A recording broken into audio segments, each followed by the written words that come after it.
Thanksgiving. There we are. Hi, my name is Lois Godot, and I am going live on three of my platforms once again. I'm on my Instagram, Mosaic Family Coaching. I'm on my Facebook page, Resilient Mosaic Step Parents, and I'm on my YouTube page, Ask Lois the Relatable Therapist. Trying to remember all of those is kind of hard. And so I'm so glad that I'm here, and I thank you so much for taking the time to show up today. I don't take it for granted. I don't take it lightly because I know you could be doing a lot of other things, but you decided to jump on in and just spend some time with me as we chat. And so, again, my name is Lois Goodall, and I'm a transformation coach for blended families. I work with step parents who are 1 to 5 years in the process of combining their families through this blended family journey. And I help them understand the communication in the blended family, the unique challenges that are in the blended family. I help them make sure that they're not invisible, that they're not that third wheel, that they don't feel isolated in their blended family as they create the solid foundation with their co partner, making this wonderful mosaic family. Someone asked me before, why did you name the Facebook group Resilient Mosaic Step Parents? And I like the name Resilient because step parents are resilient. No matter what's thrown to them, no matter what happens, they just keep on going. So that's why I like that word resilient. The word mosaic, because mosaic is a lot of different pieces put together, and step families, they're children from different relationships, people from different relationships, and they're together. And then, of course, you are step parents. So that name, Resilient Mosaic Step Parents, I kind of like that.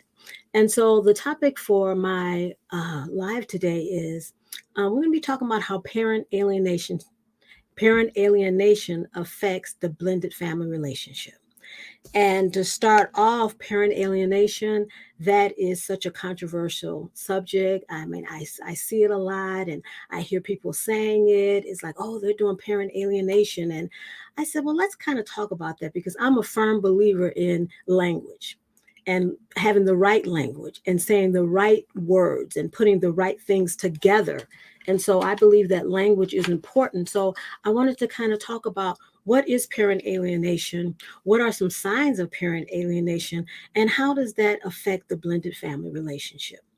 So let's talk about parent alienation, parental alienation. What is it? Some people call it parent alienation. Some people call it parental alienation. So you may hear me using both of those words interchangeably.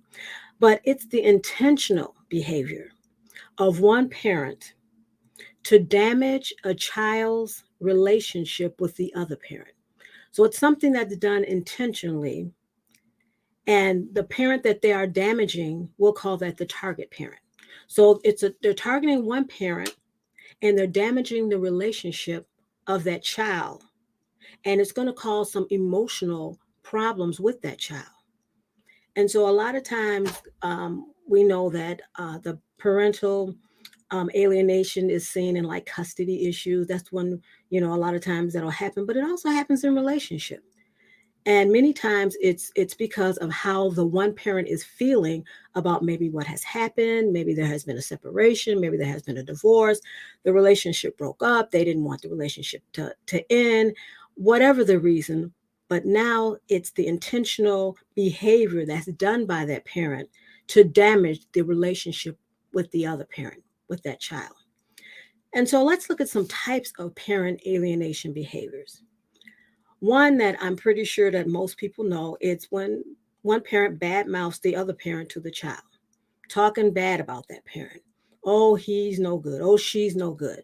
Oh, she doesn't love you. He doesn't love you. They're not doing enough for you. So saying things that are negative to that child. Another thing is when they try to limit contact. Let's just say there's a parenting plan in place, and every time you go to pick your child up, they're not there. Every time it's your time for the weekend, oh, we're doing something else. So they're purposely limiting contact with that child. They may be interfering with communication, interfering with the letters or phone calls or the email. Again, it's time for you to call your child. All of a sudden, they're not home. Oh, I told them they could go over so and so's house. Oh, they're at a birthday party. making sure that they don't get that phone call, those emails interfering with that. Also, another thing that I've seen is creating the impression that the other parent is dangerous.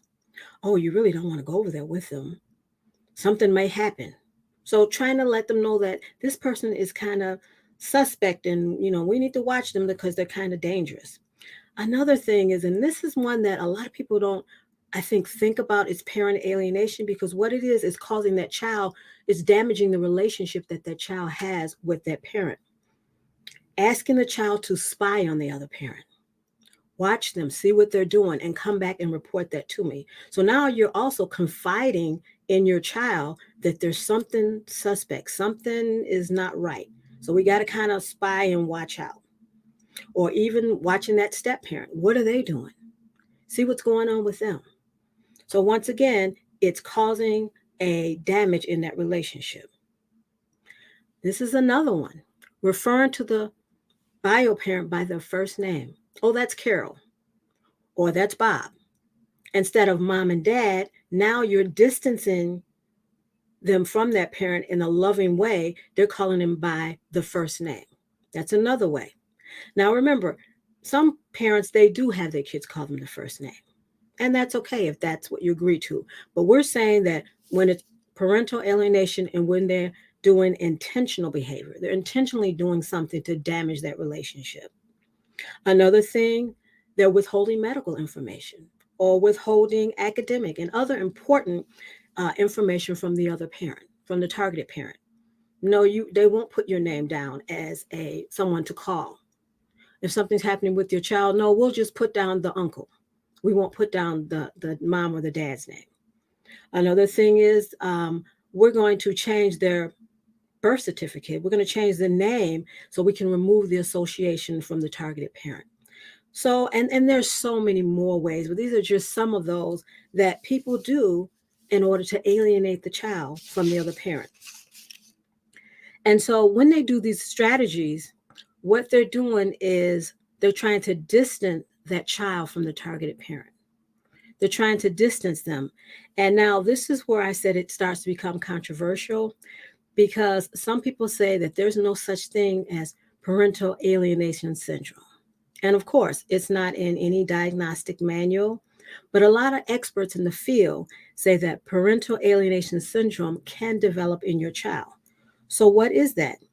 Is that when the child starts to exhibit behaviors of not wanting to be with that parent.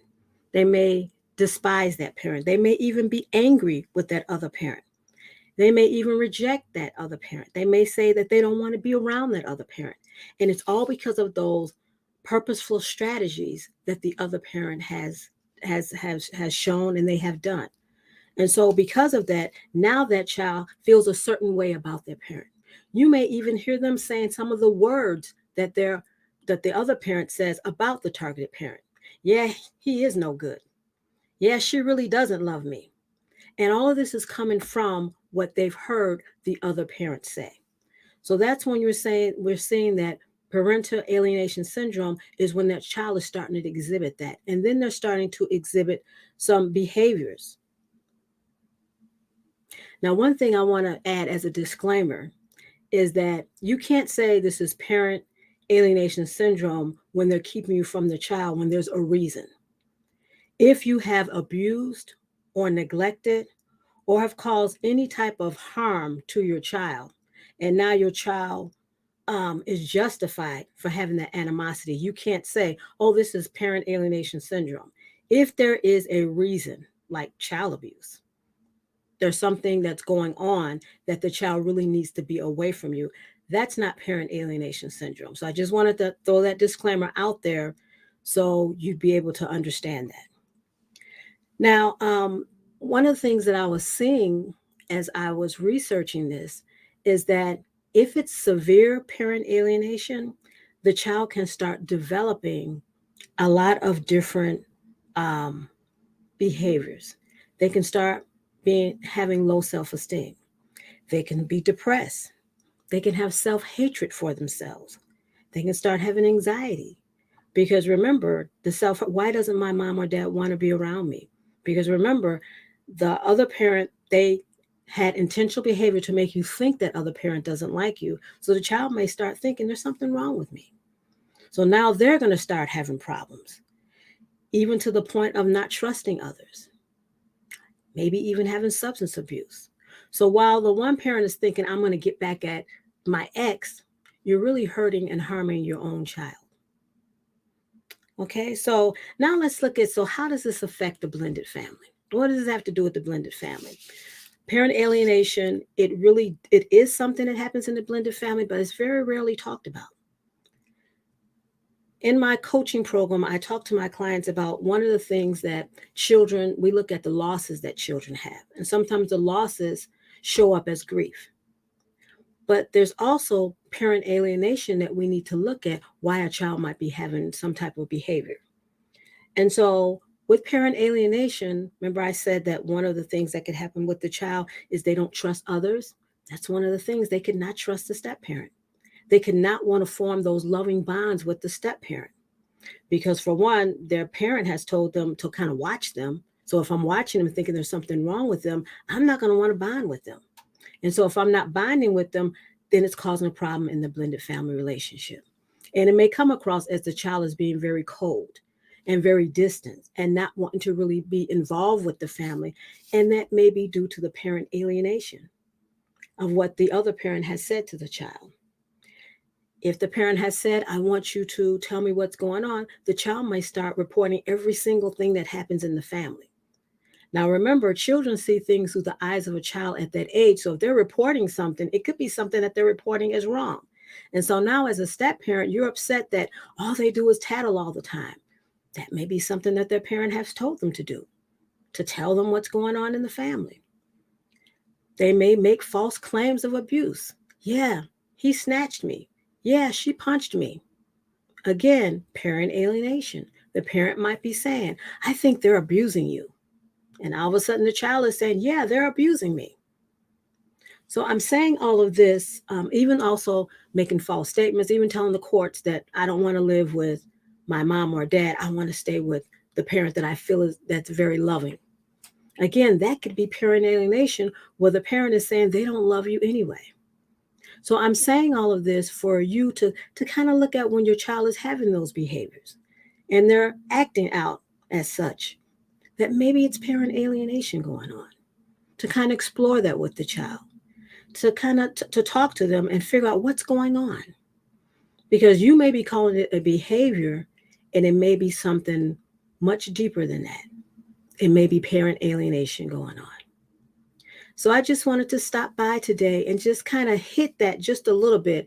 It's so much more deeper I can go into about parent alienation and how it does affect the blended family. So like I said earlier, I do have a coaching program. It's called Mosaic Transformation Academy, where I work with step parents that are 1 to 5 years in the blended family journey. And this is one of the areas we look at when there's behaviors in when there's behaviors in the family and it looks like there's communication issues. Is there some parent alienation going on? So thank you so much for taking the time to stop by. And if this resonates with you that, hey, there may be some of that going on in my family, I want to talk a little bit more about it, then send me a DM and we can talk about it. And we can see what are some strategies and some techniques that we can do to help in that area. All right, so I'll talk to you later and enjoy the rest of your day. And like I always say, enjoy the rest of your day and have a good day. Okay, bye-bye.